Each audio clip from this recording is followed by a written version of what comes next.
तो आपको दिख रहा है, आपको साकार है कि नहीं?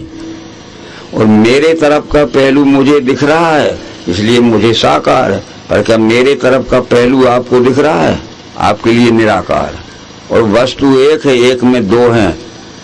संयुक्त में तत्क्षरे अक्षरम चा व्यक्ता व्यक्तम भरते विश्वरूपा। तो आपको चाहिए कि आप घूम के मेरी तरफ आओ। जो आपको नहीं दिख रहा था, निर्गुण निराकार था, दिखने लगेगा कि नहीं? और मुझे मेरे तरफ का दिख रहा है, साकार है, पर आपको मेरे तरफ का नहीं दिख रहा। मैं घूम के आपके तरफ के आऊं तो आपका दिखने लगूंगा कि नहीं? नहीं तो किताब घुमा लीजिए और नहीं तो आप घूम के आए। न हम विचारों को घुमाते हैं और न विचारों में विचार करके देखते। हम केवल सगुण निर्गुण के झगड़ालू हो गए हैं, या न सगुण का जिनके अगुण न सगुण विवेका जल पई कल्पित बाधे अनेका हरि माया व जगत ब्रह्माई। तो फिर ये कह दीजिए, नाम रख दीजिए तुलसीदास कह रहे, वेद से कहते हैं जिनके सगुण अगुण विवेका जल पई कल्पित बाधे अनेका कहीं से वेद असम्मत वाणी सूझे जिन्हें आप नहीं आने। तो सगुण अगुण दो ब्रह्म स्वरूपा या कथे अगाधि अनादि अनुपा मोरे मतबड़ नाम दो। फिर हम इस किताब का नाम दे देते हैं भगवत गीता है। तो इसके बाहर का नाम गीता है कि भीतर का नाम गीता है, कि आपकी तरफ का नाम गीता है कि मेरी तरफ का नाम गीता है, ऊपर का नाम गीता का नीचे का नाम गीता? बस नाम दे दीजिए। तुलसीदास ने कह दिया है सगुण अगुण दो ब्रह्म स्वरूपा अकथ अगाध अनादि अनुपा पर मोरे मत बड़ नाम दूते, मोरे मत बड़ नाम दूते। जब नाम दे दिया तो भीतर का नाम गीता है कि बाहर का नाम गीता है कि ऊपर का है कि भीतर नीचे का है? तो ये सब बातें इस दृष्टि से नौवें अवतार ने समझा। एक झगड़ा भी हमारा पूरा कर दिया। तो जो कहते हैं कि सगुण को मानने वाले अज्ञानी हैं उससे भी सहमत नहीं, और जो कहते हैं कि निर्गुण को मानने वाले अज्ञानी उससे भी हम सहमत नहीं। ठीक है, ये सगुण निर्गुण एक ही वस्तु के दो सापेक्ष स्वरूप हैं, उस दृष्टि से समझ लीजिए आप, तो फिर ये झगड़ा मिट जाएगा। तो ये बात तो वेद में भी लिखी है कि संयुक्त में तत्क्षरे अक्षरम चा व्यक्ता व्यक्तम भरते विश्व ईशा। इस तरह से अब वो कहते हैं झगड़ा छोड़िए। जो कहते हैं कि सगुण को मानने वाले अज्ञानी है, जो कहते निर्गुण को मानने वाले अज्ञानी है, पर उस समय के अवतार के कोटि के पुरुषों ने जो समझाया था वो ज्ञान हम भूल गए। तो वो सगुण के मानने वाले खूब प्रतिमाएं पूजते हैं घर में, और वो निर्गुण को मानने वाले प्रतिमाओं को तोड़ते हैं, फेंकते हैं। यही हो रहा है। तो वो कहते हैं कि आज से पहले जो आदर्श पुरुष हो गए हैं वो आज हमारे बीच में नहीं है। त्रेता में श्री रामचंद्र जी हो गए, सतयुग में हो गए, और भी मत्स्यकश्यप द्वापर में श्री कृष्णचंद्र जी हमारे बीच में नहीं है।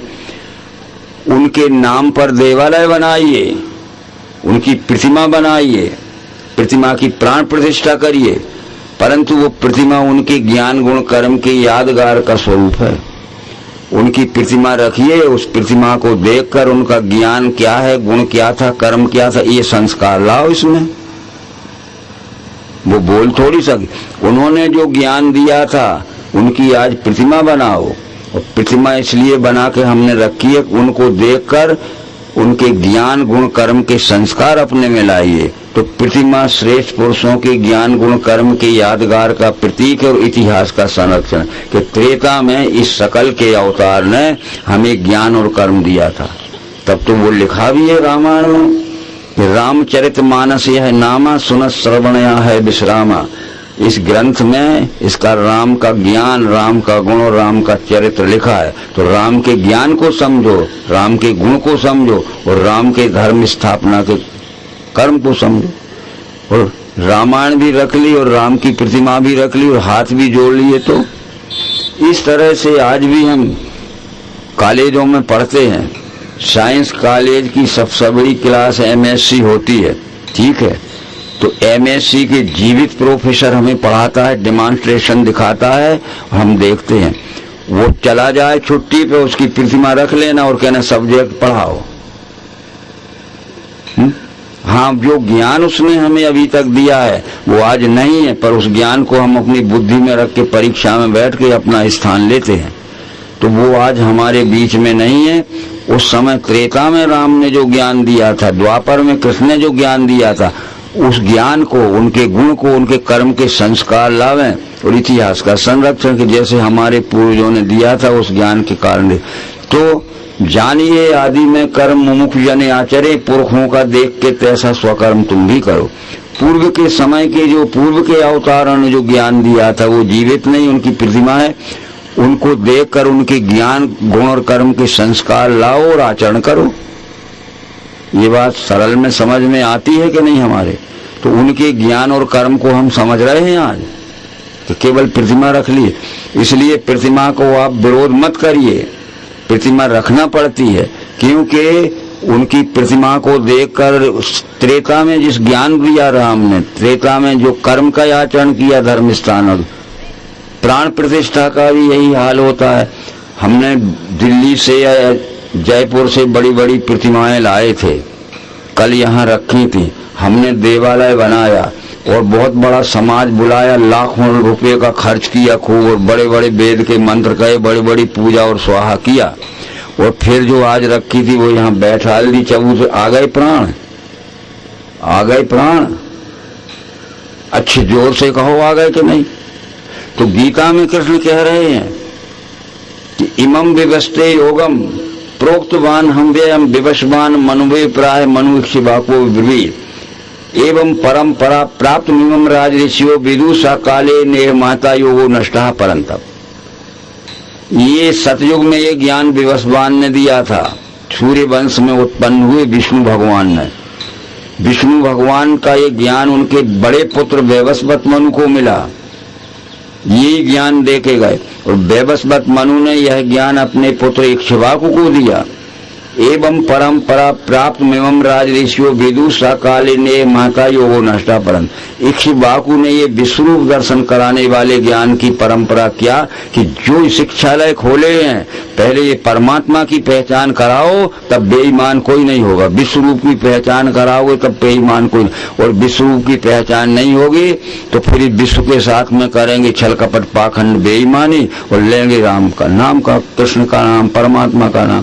तो एवं परंपरा प्राप्त एवं राज ऋषियो विदुषा काले ने माता योगो नष्टा परम, ज्ञान योग नष्ट हो गया। तो इसी ज्ञान को देने के लिए रामचंद्र ने कहा फिर मैं आया हूँ। रामचंद्र जी ने हजारों वर्ष तक ये ज्ञान चलाया, और रामचंद्र जी के जाने के बाद ये ज्ञान फिर मर गया, यानी नष्ट हो गया। तो कृष्ण क्या कहते हैं ज्ञान कर्म संन्यास योग नाम के 4थे अध्याय में कि वही ये पुराना ज्ञान मैंने आज तुझे कहा। सतयुग में जो विवस्वान ने दिया था, त्रेता में जो राम ने दिया था, और वही ज्ञान देने के लिए आया हूँ अर्जुन, कुछ नई बात नहीं। सएवायम मयाति यदि होगा प्रोग, वही ये पुराना ज्ञान मैंने आज तुझे कहा, क्योंकि भक्त है तू सका। तो मैं सतयुग में जो विष्णु दर्शन कराने वाला ज्ञान विवस्वान के पास था, उनने अपने पुत्र वैवस्वत मनु को दिया, उनने अपने पुत्र इक्ष्वाकु को दिया। इक्ष्वाकु ये रामचंद्र जी का भी 8-10 पहले पीढ़ी पूर्व का पुरखा है। इसने इसका किया कि समस्त शिक्षालयों में, स्कूलों में इस ज्ञान को पहुंचा दिया। तब फिर उस समय सच्चाचार हजारों वर्ष तक चला और वो ज्ञान फिर भूल गए। तो क्या पढ़ा हमने गीता में? गीता के ज्ञान कर्म संन्यासियों के 4थे अध्याय के 4थे श्लोक में कृष्ण कहते हैं कि जो सतयुग में विवस्वान के पास था, त्रेता में राम के पास था, वो ज्ञान फिर नष्ट हो गया। तो उसी ज्ञान को देने के लिए अर्जुन मैं आया हूँ, वही ये पुराना ज्ञान मैंने आज तुझे कहा, भक्त है तू सखा मेरा से। तो वो इसलिए उनकी प्रतिमा रख लीजिए। ये त्रेता में राम ने उनके ज्ञान क्या थे, गुण क्या था, कर्म था, उनके ज्ञान गुण कर्म के संस्कार लाइए। वो सकल देख के वो बताएगी नहीं, पर वो इतिहास लिखा है, इतिहास का संरक्षण है कि राम ने क्या ज्ञान दिया था, कृष्ण ने क्या ज्ञान दिया था, इतिहास में देख लो। तो यही ज्ञान तो दिया था। अब थोड़े में यह कहना चाहते हैं कि कृष्ण ने भागवत में बार बार ये बात कहा है। ये कपिल जी ने अपनी माता को देव बार बार ये बात समझाई है। कृष्ण जी जब शत्रुओं के डर से, जरासंध आदि के डर से भागे, मथुरा से द्वारका जा रहे थे, अपने प्रिय मित्र उद्धव को बुलाया। उन्होंने कहा उद्धव, मेरी और तुम्हारी उम्र बहुत लंबी हो गई है, अब मैं द्वारका यहाँ मथुरा में बचने की कोई संभावना नहीं है, ये जरासंध मुझे मार डालेगा। तो अब मैं प्रिय मथुरा भूमि, प्रिय मथुरा छोड़ के अब जा रहा हूँ जन्मभूमि द्वारका। पर वहाँ जहाँ 11वें स्कंद में पूरा कृष्ण का उद्धव का संवाद है, आत्मैव सत्यम तत्सृजते सृजति प्रभु त्रायते त्राति विश्वात्मा हृते हरिस्व। आत्मैव तदिदम विश्वम, 11वें स्कंद में आत्मैव तदिदम विश्व, आत्मा एव इदम विश्वम तत्सृजते सृजति प्रभु त्रायते त्राति विश्व आत्मा। ये विश्व रूप का नाम परमात्मा है। यह सारी सृष्टि इसमें उत्पन्न होती है, झाड़ पेड़ से घास से लेके मनुष्य तक, और सारी सृष्टि इसमें रहती है। अंत में सारी सृष्टि इसमें सब कुछ मिल जाते है। तो इस तरह से विश्व रूप परमात्मा को मत भूलना। और मैं जा रहा हूँ अब द्वारका। अब मेरी और तुम्हारी उम्र ज्यादा हो गई है, और ये निश्चित है कि हो सकता है कि जिंदगी में हमारा दोनों का फिर जीवित में मिलना न हो। तो कृष्ण जी का शरीर द्वारका में त्याग हुआ, उद्धव का यहाँ मथुरा में हुआ। और ये कह के गए थे कि आत्मैव तदिदम विश्वम, आत्मा एव इदम विश्वम तत्सृजते सृजति प्रभु त्रायते त्राति विश्व आत्मा हृते हरिस्व। तो ये सब बातें इसमें लिखी, ये छोड़ दी जाती हैं। और ये तो सब करेंगे हम, इसमें छुड़ाया नहीं जाएगा। वेद देखो, शास्त्र देखो, देखो स्मृति पुराण भी, पर ज्ञान की दृष्टि से देखो। जो ज्ञान उन्होंने दिया था उसी ज्ञान की दृष्टि से हमें उनके चरित्र पढ़ना पड़ेंगे। तो वेद भी देखो, शास्त्र भी देखो, देखो स्मृति पुराण भी, पर ज्ञान की दृष्टि से देखो। तो ज्ञान ही तो कहा, कृष्ण जी ने क्या कहा कि नहीं ज्ञानेन सदृशम पवित्र नहीं विद्यते। इस मनुष्य लोक में ज्ञान के समान श्रेष्ठ कोई दूसरी श्रेष्ठ वस्तु नहीं है। तत्स्वयं योग संसित कालेन आत्मनि विन्दते। यहाँ ज्ञान बिना दूजा पवित्र और कुछ है नहीं। सो स्वयं योग संसिद्ध काल से निज में लख है। इस संसार में ज्ञान के समान पवित्र कोई दूसरी वस्तु नहीं है। परंतु जिनकी पुण्याई सैकड़ों जन्म की होगी उनको ज्ञान समझ में आएगा। और जिनकी पुण्याई अभी जैसे छोटे बच्चे की तरह हम पैदा होते, पुण्याई नहीं तो उनको समझ में नहीं आए। यही बात हमें रामायण में मिलेगी, यही भागवत में मिलेगी, यही गीता में मिलेगी। जब वनवास के समय श्री रामचंद्र जी के साथ उनके छोटे भाई लक्ष्मण जी थे। एक बार प्रभु सुख आसीना लक्ष्मण कहे बचन छलहीना। बड़े अवकाश में बैठे थे श्री रामचंद्र जी। लक्ष्मण जी ने बड़े संकोच में पूछा कि कहिए ज्ञान विरागरु माया, कहु भक्ति करो जी दया। जीवन ईश्वर भेद प्रभु कहो सकल समझाए, जैसे हो वे चरण रति शोक मोर। पहले तो मुझे ज्ञान समझाओ, फिर वैराग समझाओ, फिर माया समझाओ, फिर भक्ति समझाओ, फिर जीव ईश्वर में क्या भेदे समझाओ। मैं ठीक ठीक नहीं समझता हूँ, मेरा भ्रम निकाल। तो ज्ञान ही समझना है पहले। तो क्या समझाया था रामचंद्र जी ने? ज्ञान मान जाए एक नाही, देखे ब्रह्म स्वरूप सब पाई।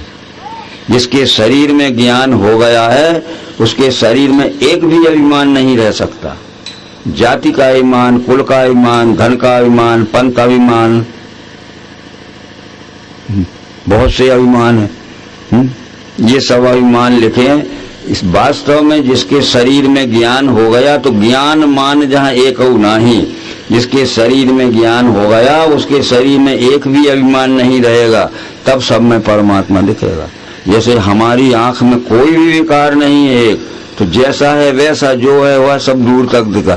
हमारी आंख में कोई भी एक विकार हो, जाला हो, फूली हो, माड़ा हो या मोतिया बिंद हो, तो दिखेगा। तो ये अभिमान हमारे बुद्धि में ये क्या है?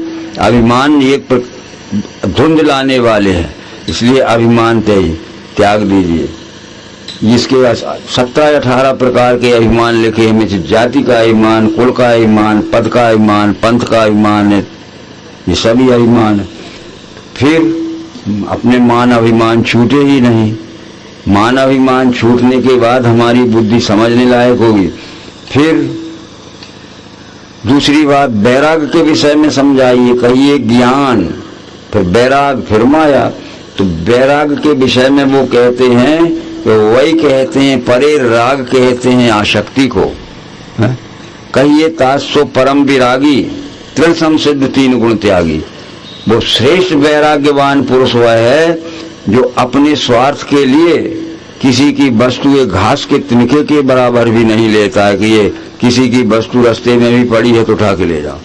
कहिए तासो परम विरागी, परम यानी श्रेष्ठतम वैरागी, जो तृण सम, ये घास के तिनके के समान भी किसी की दूसरी की वस्तु को नहीं छूता है, तब है। तो हम तो क्या रास्ते में कुछ पड़ा होगा किसी का, वो गिर भी गया होगा तो उठा के रख के चले जाएंगे। तो इस तरह से ज्ञान वैराग पहले समझना, और भागवत में यही लिखा है, इसके बाद समाप्त करते।